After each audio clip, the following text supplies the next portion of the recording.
Digital Congo, la télévision numérique.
Il leur faut jusqu'à 160 000 francs pour arriver dans les centres de passation de l'examen d'État. Cette situation, du moins triste, est vécue par les élèves finalistes de l'ITORI qui s'apprêtent à passer l'examen d'État. Et il faut ajouter à cette problématique la situation sécuritaire volatile dans la région.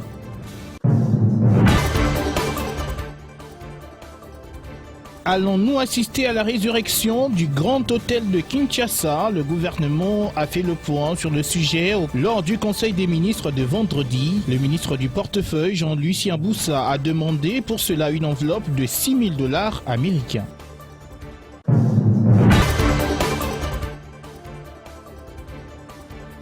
Nous serons aussi à Moba dans ce journal pour évoquer le retour progressif des déplacés dans les chefferies de Ngagné et Kamena après les attaques des miliciens Bakata Katanga, mais seulement leurs villages respectifs sont complètement pillés.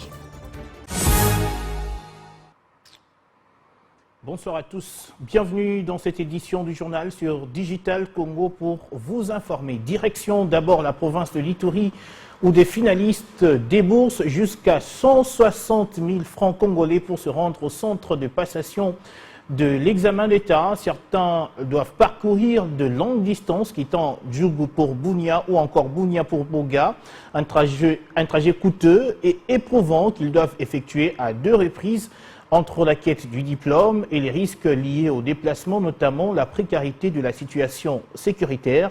À quelques jours du début de la session ordinaire, Vérité Johnson, notre correspondant, a rencontré des finalistes en partance de Bunia vers Boga. On les écoute. Aller-retour, ça nous a coûté 100 000. Le transport nous coûte 100 000 francs. Bon, c'est beaucoup. Nous, on est obligé de payer parce qu'on a besoin de diplômes, on a soif de diplômes. Je me sens un peu dégagée parce que l'année passée, ça a été un peu difficile, mais cette année, je vois que vraiment il y a de l'espoir. On peut dire qu'on est prête là. Oui. 80 000 francs aller-retour. Pour les jurys, c'était pareil, donc total, c'est ça, 60 000 francs. L'arrivée jusqu'à Boga, ça nous a coûté 50 000 francs. Moi, je suis totalement fou. On a bien bossé, j'espère que tout ira bien par la suite. Et on va rapporter des bonnes choses au bout de route. J'espère que le voyage aussi va bien. Voilà donc pour le calvaire de ces finalistes de l'Ituri qui doivent donc débourser assez d'argent. Au-delà de la crise sécuritaire, on va rester dans le dossier éducation. C'est peut-être une bonne nouvelle pour les élèves. Le document de la stratégie nationale de l'alimentation scolaire en République démocratique du Congo a été validé ce samedi à Kinshasa. C'était au cours d'un atelier organisé par le ministère de l'Éducation nationale et Nouvelle Citoyenneté en collaboration avec le Programme alimentaire mondial PAM. Plus de détails dans cet élément signé Bobo Mungongo. On va certainement y revenir dans nos prochaines éditions, soit dans les minutes qui suivent. Pour l'instant, comment lutter efficacement contre l'insalubrité dans la ville-province de Kinshasa? À cette question, le chef de l'État, Félix Tshisekedi, a donné une réponse formelle. Au cours de la réunion du Conseil des ministres de vendredi, Félix Tshisekedi a ordonné la responsabilisation de chaque niveau de gouvernance locale. Le président de la République préconise également la redynamisation de la brigade de salubrité en la dotant de moyens humains, matériels et surtout lancer une réflexion sur la création d'une unité spécialisée. Le point avec Papi Waboui. Le président de la République tient à ce que l'image de Kinshasa, miroir de notre pays, reflète l'ordre, la propreté et le sens de responsabilité. Pour les Kinois, il était temps que les chefs de l'État s'impliquent dans l'assainissement de Kinshasa. Aujourd'hui, la capitale congolaise rime avec l'insécurité, l'insalubrité, l'anarchie, le vol, les embouteillages et autres tracasseries. Bref, Kinshasa est devenu à la limite invivable. Lors de cette réunion du Conseil des ministres, le chef de l'État Félix-Antoine Tshisekedi a rappelé qu'il faut que ça change. Patrick Mouyaya, porte-parole du gouvernement, l'a annoncé à l'issue de cette réunion du Conseil des ministres. L'amélioration du cadre de vie des Kinshasa est une priorité qui appelle à un engagement sans relâche pour faire de notre capitale une ville propre, vivable et digne du prestige de notre nation. Il a engagé en conséquence le gouvernement provincial de Kinshasa, en collaboration avec le ministre délégué près le ministre de l'Urbanisme et Habitat, en charge de la politique de la ville, sous la coordination du vice-premier ministre, ministre de l'Intérieur, à prendre sans délai les mesures suivantes. Responsabiliser chaque niveau de gouvernance locale, du bourgmestre au chef d'avenue, pour faire respecter la discipline de propreté dans chaque entité de la ville. Redynamiser la brigade de salubrité, la doter de moyens humains, matériels et juridiques nécessaires, y compris les mesures de coercition pour faire respecter les normes d'hygiène et ramener tous les citoyens à une culture de propreté. Lancer une réflexion sur la création d'une unité spécialisée avec pour mission prioritaire de débarrasser les avenues de Kinshasa des véhicules abandonnés et épaves qui y sont inutilement stationnés. Les vœux de tous les Kinois est de voir Kinshasa rivaliser avec les autres capitales africaines telles que Johannesburg, Harare, Rabat ou encore Tunis. Aussi subir une rénovation profonde.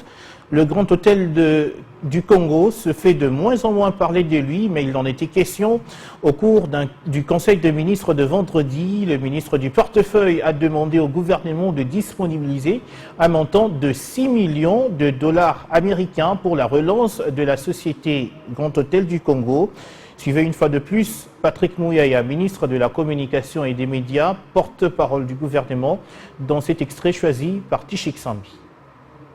Le ministre du Portefeuille a présenté une note d'information se rapportant à la participation de l'État actionnaire à la récapitalisation de la société Grands Hôtels du Congo SA. En effet, Grand Hôtel du Congo est une société anonyme d'économie mixte créée en 1968 dont la gouvernance est pilotée par une assemblée générale constituée de 2 blocs de partenaires, à savoir la partie privée Société du droit belge Victoria Equity, détentrice des 50% d'une part, et la partie État congolais via l'entremise du ministère du Portefeuille, 47%, et les autres institutions liées à l'État, soit 3% d'autre part, répartis comme suit: 1% CNSS, 1% LAC et 1% SNCC.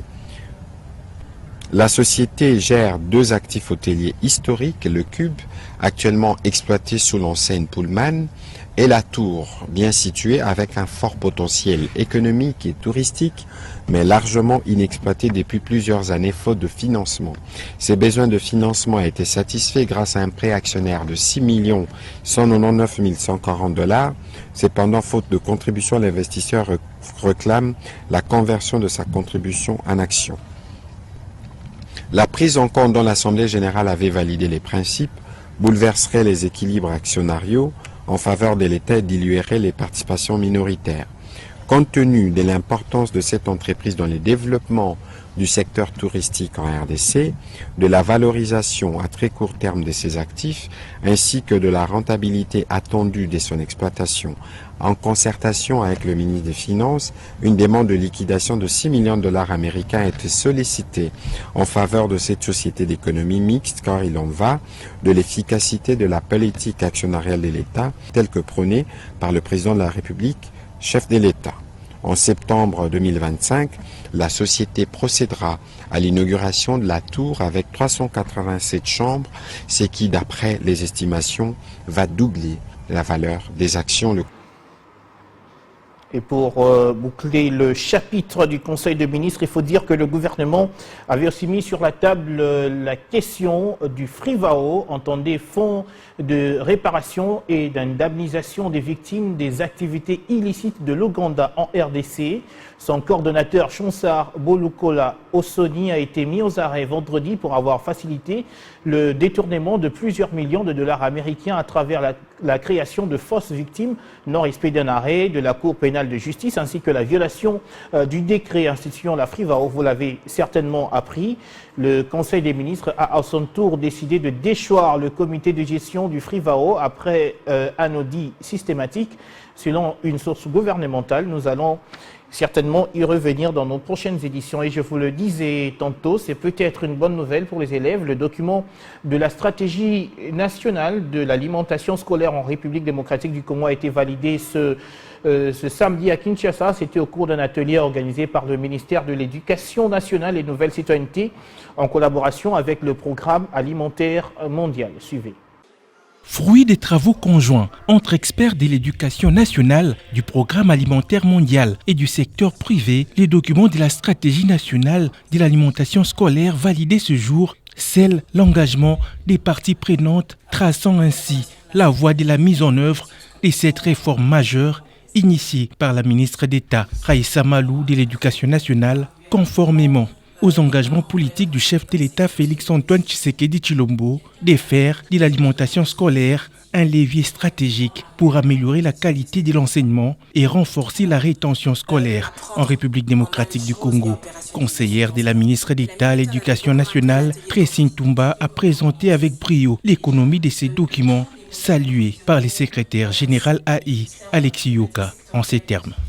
L'alimentation scolaire est bien plus qu'un repas servi à l'école. C'est donc un levier puissant du développement humain, un facteur de stabilité scolaire, un outil de promotion de l'équité et un pilier de la lutte contre la pauvreté et la malnutrition infantile. Valider cette stratégie, c'est poser les bases d'un système éducatif plus équitable, plus inclusif et plus humain. C'est donner à chaque enfant, en particulier dans les zones rurales et vulnérables, une chance égale de réussite. Le directeur des cabinets de la ministre d'État, Simon Zono, a pour sa part exhorté les parties prenantes à s'impliquer résolument pour la réussite et la mise en œuvre de ce document stratégique, tout en insistant sur l'importance cruciale de l'éducation et de la bonne santé pour le développement socio-économique d'une nation. Notez que l'instauration des cantines scolaires s'inscrit dans le cadre des engagements pris par la République démocratique du Congo lors du sommet de la School Meals Coalition à Paris en 2021, puis réaffirmé à Dakar en 2023 et en préparation du sommet mondial de Fortaleza en 2025. La voix de la RDC continue à être portée vers les hauteurs par ses dignes fils et filles. Il y a par exemple la ministre des Droits humains qui a défendu le pays en Colombie à l'occasion de la journée des femmes afro-descendantes qui a pris une autre dimension, une dimension particulière. Maître Chantal Chambou, ambassadrice des droits humains de la RDC en Amérique latine, qui a été comme une invitée d'honneur, a poursuivi la lutte de la RDC dans un contexte marqué par les injustices sociales et raciales. Papi Waboui. À la journée internationale des femmes tenue à Cali en Colombie, la ministre congolaise des droits humains, Chantal Tchabou, a porté haut la voix du peuple congolais dans un contexte marqué par la lutte contre des injustices sociales et raciales. Devant des délégations venues d'Amérique latine, d'Afrique et d'Europe, Chantal Tchabou, invitée d'honneur à cette journée internationale de femmes, a présenté les efforts menés en RDC pour protéger les droits humains, lutter contre les violences et promouvoir la dignité des femmes. Aujourd'hui, la présence des femmes noires aux plus hautes sphères de l'État, à l'image de Francia Marquez, marque une avancée historique. Un message d'universalité porté avec force par la délégation congolaise présente à Cali. Grâce à Madame Francia, la vice-présidente de la Colombie, moi je suis ici, je vois mes soeurs, je suis très contente. Nous devons créer des banques d'investissement pour les femmes africaines et femmes noires. Parce que l'argent nous aide à aller de l'avant. Si les hommes aujourd'hui sont devant, c'est parce qu'ils ont les moyens. Et ils ne peuvent pas nous donner ces moyens parce qu'ils nous considèrent comme des adversaires. Et pourtant, ils devraient nous considérer comme des compléments. La vice-présidente de Colombie, Francia Marquez, elle-même, issue d'une communauté afro-descendante, a salué cet engagement et a appelé son peuple à résister contre les antivaleurs, le racisme, la traite des Noirs et toute autre forme de discrimination. On se rend aussi à Moba dans la province du Tanganyika où la vie reprend petit à petit dans plusieurs villages des chefferies de Nganye et Kamena.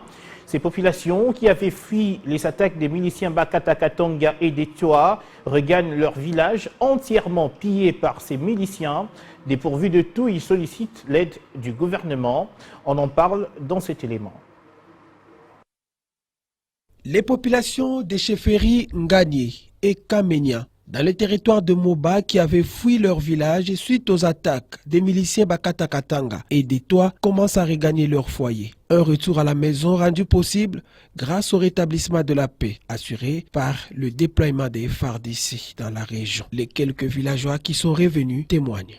Hapa njo Kisala Kabobwe. Manake kulikuwa huzuni sana wakati bambote balituingilia hapa tulikimbia kashe bote.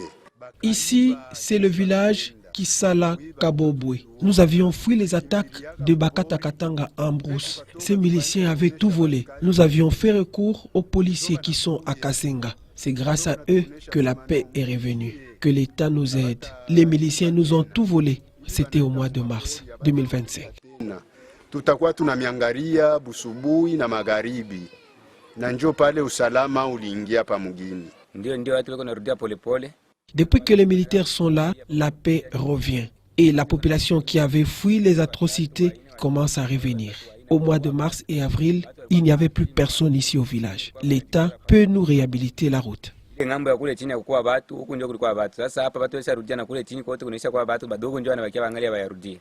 Au mois de mars et avril 2025, plusieurs villages des groupements Kasenga Nganye, Kamena et Mupanga en territoire de Moba s'étaient vidés entièrement de ses habitants à cause des incursions des miliciens. Aujourd'hui, alors que le calme semble revenir petit à petit, les habitants de cette contrée optent pour un retour progressif dans leur village.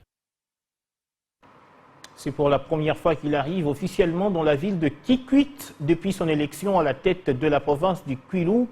Le gouverneur Philippe Akamituna a été chaleureusement accueilli dans le cadre d'une tournée de travail qu'il amorce. Le docteur Philippe Akamituna a appelé la population au soutien au chef de l'État tout en vivant dans l'unité. La correspondance de Benoît Desgroffes-Dallier.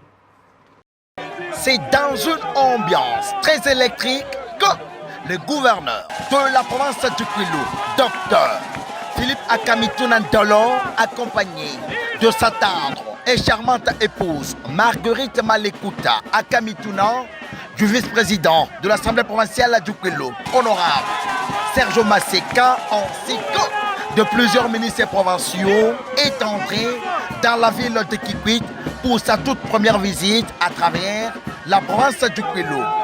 Accueilli chaleureusement par le maire de la ville de Kikwit, Abendia Makachaka, le premier citoyen du Kwilu, Dr Philippe Akamitou Nandolo, est obligé de faire le pied avant de poursuivre la ronde de la ville à bord d'une voiture décapotable.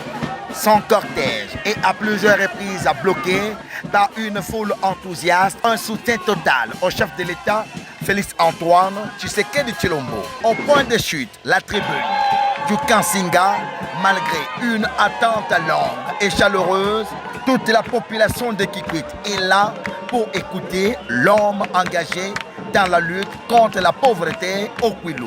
Ici, à Bengiama Kachaka, maire de Kikwit, commence par le mot de bienvenue en saluant l'élection de l'autorité provinciale. Dans un Kikongo bien châtié, docteur Philippe Akamitou Nandolo rend hommage au chef de l'État, Félix Antoine Tshisekedi Tshilombo, en appelant la population à l'unité avant d'annoncer plusieurs actions sous la bénédiction du chef de l'État.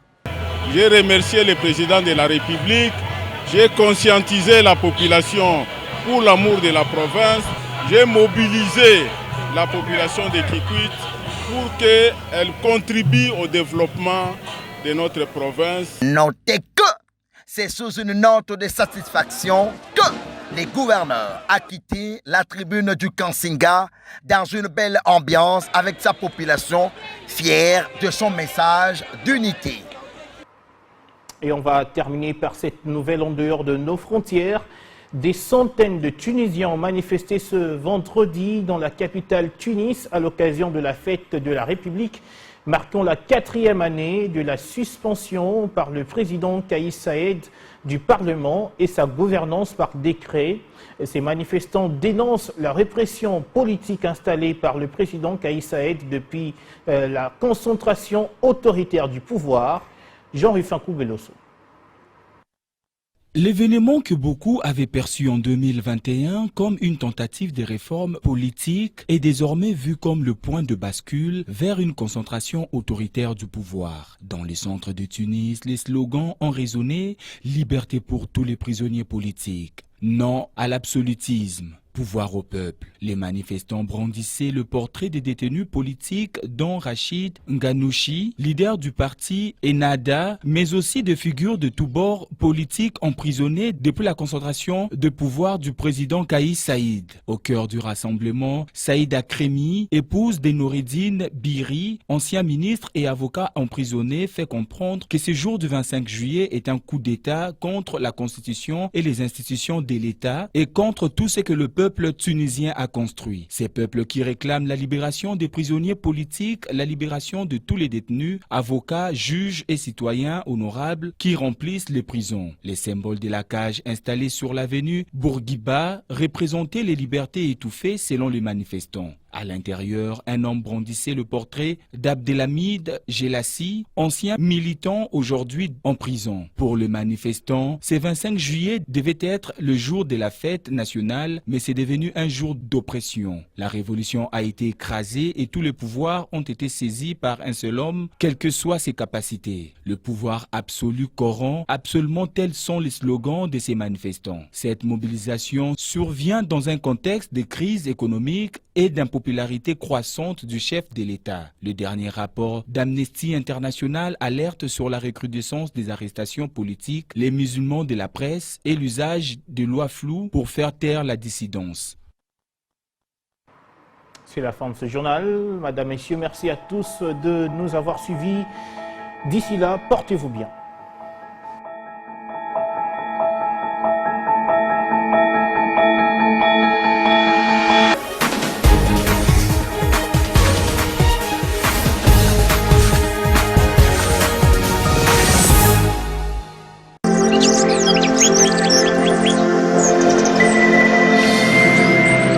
Digital Congo, la télévision numérique.